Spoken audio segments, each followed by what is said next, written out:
Doctor Parthasarathi Valmiki.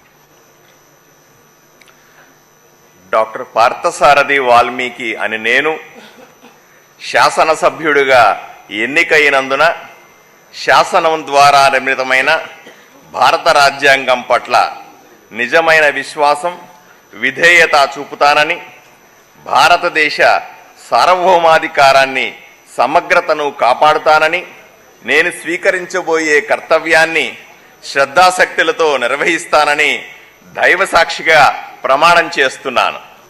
Andhra Pradesh శాసనసభ సభ్యుడినైన doctor Parthasarathi Valmiki అనే నేను సభ నియమాలకు కట్టుబడి ఉంటానని, వాటిని అనుసరిస్తానని, సభా మర్యాదలను పాటిస్తానని, సాంప్రదాయాలను గౌరవిస్తానని దైవసాక్షిగా ప్రమాణం చేస్తున్నాను.